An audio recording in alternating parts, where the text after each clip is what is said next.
100% job గ్యారంటీతో ISTTM business school admissions open.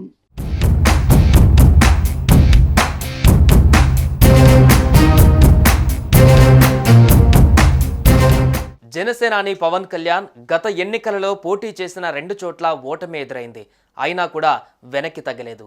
పిఠాపురంపై గట్టి నమ్మకం పెట్టుకున్నారు. పిఠాపురం ప్రజలు ఆయన నమ్మకాన్ని నిజం చేశారు. భారీ మెజారిటీతో గెలిపించారు.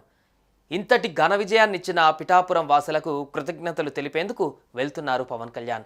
ఎమ్మెల్యే అభ్యర్థిగా తొలిసారి పిఠాపురం వెళ్లిన పవన్ ఇప్పుడు డిప్యూటీ సీఎం హోదాలో తొలిసారి పిఠాపురంలో అడుగు పెట్టనున్నారు.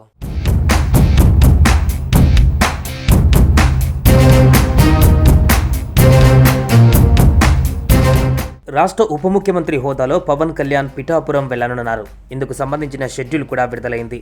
జూలై 1వ తేదీ నుంచి రాష్ట్ర డిప్యూటీ సీఎం పవన్ కళ్యాణ్ పిఠాపురంలో పర్యటించనున్నారు. ఇక జూలై 1వ తేదీన సాయంత్రం పిఠాపురంలో పవన్ కళ్యాణ్ వారాహి సభ నిర్వహిస్తారు. 3 రోజుల పాటు పిఠాపురంతో పాటు ఉమ్మడి తూర్పుగోదావరి జిల్లాలో పలు అధికారిక కార్యక్రమాలలో పవన్ కళ్యాణ్ పాల్గొంటారు.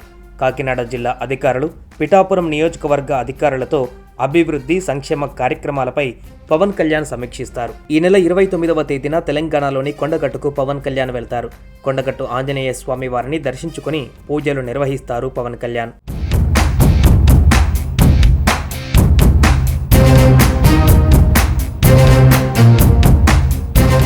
ఎన్నికల్లో తాను గెలిస్తే పిఠాపురం నియోజకవర్గ రూపురేఖలు మారుస్తానంటూ భారీ హామీలు ఇచ్చారు పవన్ కళ్యాణ్. తాగునీటి వసతి సహా చాలా హామీలు నెరవేర్చాల్సి ఉంది. ఇటీవల ఈ హామీలపైన నాగబాబు స్థానిక నేతలతో సమావేశమై చర్చించారు. ఆ హామీలన్నీ వీలైనంత త్వరగా నెరవేరుస్తానని భరోసా కల్పించారు. ఈ క్రమంలో జూలై 1 నుంచి 3 రోజుల పాటు పవన్ కళ్యాణ్ సొంత నియోజకవర్గంలో పర్యటించేందుకు వెళుతున్నారు.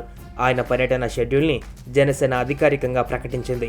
ఇక ఎన్నికల ఫలితాల తర్వాత తొలిసారి తన సొంత నియోజకవర్గానికి వస్తున్న పవన్ కళ్యాణ్ స్థానిక సమస్యలు, పెండింగ్ ప్రాజెక్టులపై అధికారులతో సమీక్ష నిర్వహించనున్నారు.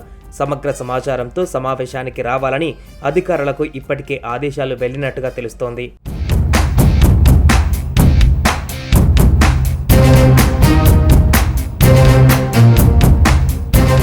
ఏపీ అసెంబ్లీ ఎన్నికలలో పిఠాపురం నుంచి పోటీ చేసి గెలిచిన పవన్ కళ్యాణ్ మంత్రివర్గ కూర్పులో భాగంగా పవన్ కళ్యాణ్కు ఏపీ ఉప ముఖ్యమంత్రిగా ప్రత్యేక గౌరవం దక్కింది.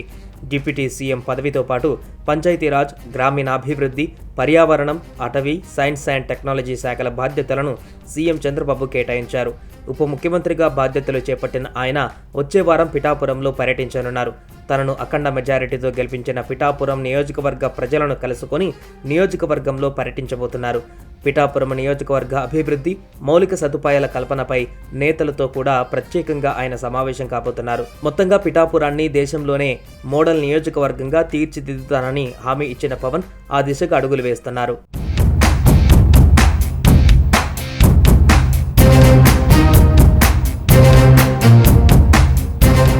సుమన్ టీవీలో మీ పర్సనల్ అండ్ బిజినెస్ ప్రమోషన్స్ కోసం కింది నెంబర్కి కాంటాక్ట్ చేయండి.